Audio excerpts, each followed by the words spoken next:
네, 여러분. 이번에는 한국일보 보겠습니다. 총선 한 달 앞 중도층이 움직인다. 이랬는데요. 이제 한국일보의 일면 톱 기사는 중앙일보하고는 시각이 다릅니다. 중앙일보는 중도층 제3지대 여기가 총선 변수가 될 것이다. 돌풍을 일으킬 수도 있을 것이다. 최대의 변수로 부상하고 있다. 이런 건데요. 한국일보 시각은 그와는 사뭇 다릅니다. 총선 한 달 앞으로 다가오자 중도층이 점점 자기 원래 지지 정당으로 돌아가는 그런 현상을 보이기도 하고, 또 다른 한편 어, 원래 지지 정당에서 빠져나와서 새로운 쪽으로 움직이기도 하는 이제 그런 현상입니다.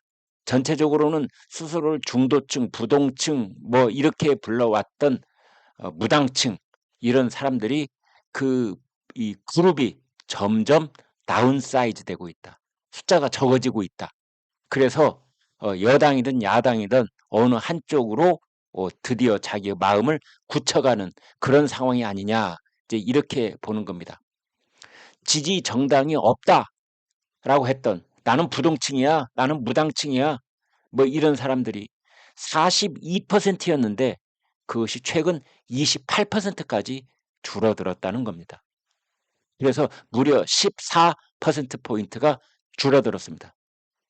2달 동안 여당 지지자는 21%에서 27%로 증가세를 확연하게 보이고 있는 반면에 민주당은 27에서 26으로 제자리 걸음을 하고 있습니다. 오히려 약간 감소하고 있죠. 이 야당의 공천 파동, 공천 내용, 그것이 원인입니다. 그래서 일부는 심지어 여당으로 이동하고 있습니다. 조국 신당으로 가는 그 그룹들은 민주당이 원래 있었던 그 집토끼가 토끼장을 박차고 나가서 조국 신당으로 간다. 이제 이런 분석도 있습니다. 내용을 좀 구체적으로 보도록 하겠습니다. 4.10 총선을 한 달에 앞두고 중도층의 움직임이 확연해지고 있다. 공천이 마무리 국면에 접어들고 구도까지 잡혀가면서 판단을 보류했던 중도층이 방향을 틀기 시작한 것이다. 그렇습니다. 이 구도, 프레임, 이것하고 바람, 이 두 가지가 총선을 결정지을 것이다 라는 얘기 말씀드린 바 있는데요.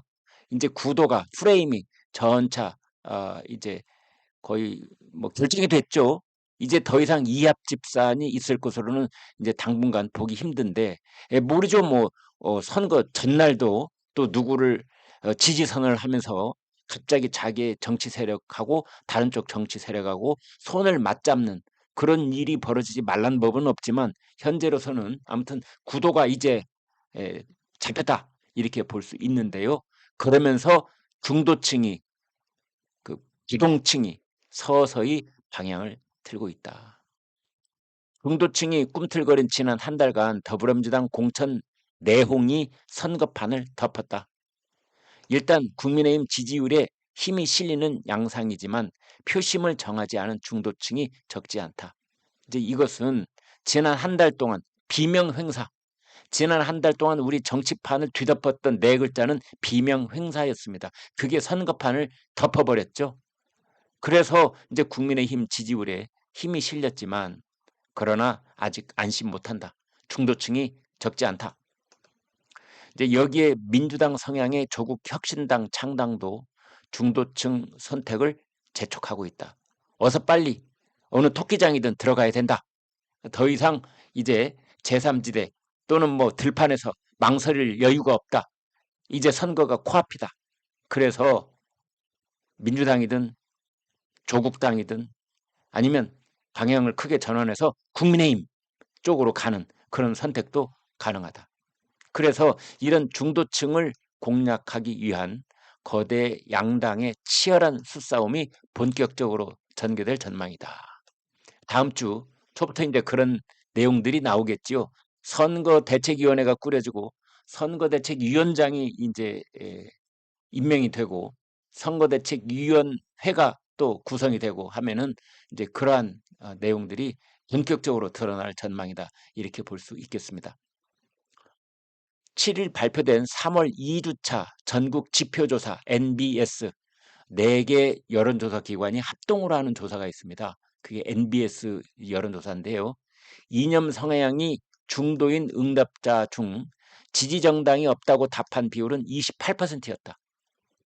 1월 2주차에 42%, 2월 2주차에 32%로 점차 감소하더니 2개월간에 14포인트가 줄어들었다.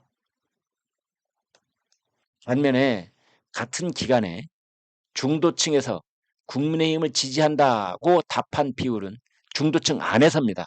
전 국민을 상대로 하는 것이 아니라 중도층 안에서 국민의힘 쪽으로 기차를 바꿔 탄 사람들, 이 사람이 21, 29, 27 전체적인 흐름이 증가세, 확연한 증가세를 보고 있는 반면에 중도층에 있다가 민주당을 지지한다라고 답한 비율은 27, 28, 26 극보 상태에 있는 겁니다. 그러니까 국민의힘은 오차 범위 밖으로 늘어났다가 다소 감소를 했지만 확연한 증가세인 것이고 민주당은 정체 그런 흐름이다.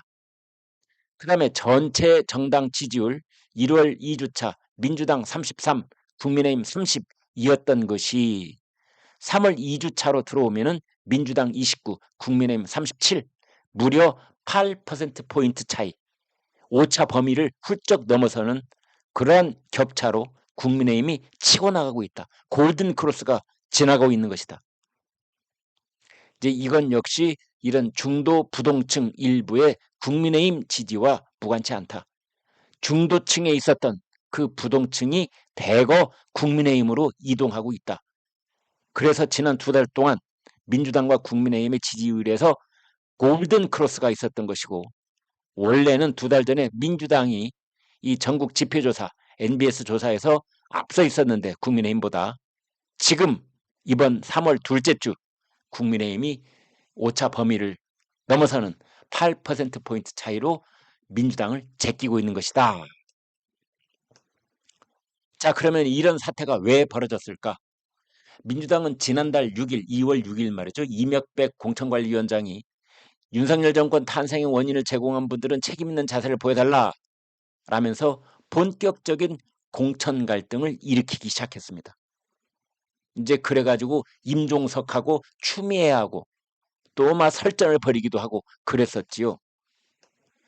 국민의힘 지지 성향에 가까운 중도 부동층 일부가 마음을 굳히는 동안 민주당 지지 성향에 가까운 중도 부동층은 결심을 미뤄야 하는 상황이 이어진 것이고 그리고 3월 3일 창당한 조국 혁신당 쪽으로 서서히 방향을 틀고 있는 것이 아니냐. 그래서 중도층 변화에 영향을 줬다. 이제 이런 겁니다. 조국 혁신당은 3월 2주차 조사부터 포함됐는데 중도층 지지율이 9%로 나왔습니다. 제3지대 정당 가운데서 가장 높았죠. 부동층 상당수가 조국 혁신당으로 이동했다는 해석이 가능한 대목이다. 이제 이런 분석이 여기에 구체적으로 전개가 돼 있습니다. 아무튼 네, 이걸 보겠습니다. 지지정당 없는 부동층이 42에서 28로 급격하게 줄어들고 있는데 여당 지지는 말이죠. 21에서 27로 증가세. 그런데 민주당은 27에서 26으로 제자리 걸음. 그래서 야당의 공천 파동 그 때문에 그 일부는 여당으로 이동하고 있고 또 조국 신당 쪽으로 민주당의 집토끼들이 분산되고 있는 그런 상황도 벌어지고 있는 것입니다. 네, 여러분 고맙습니다.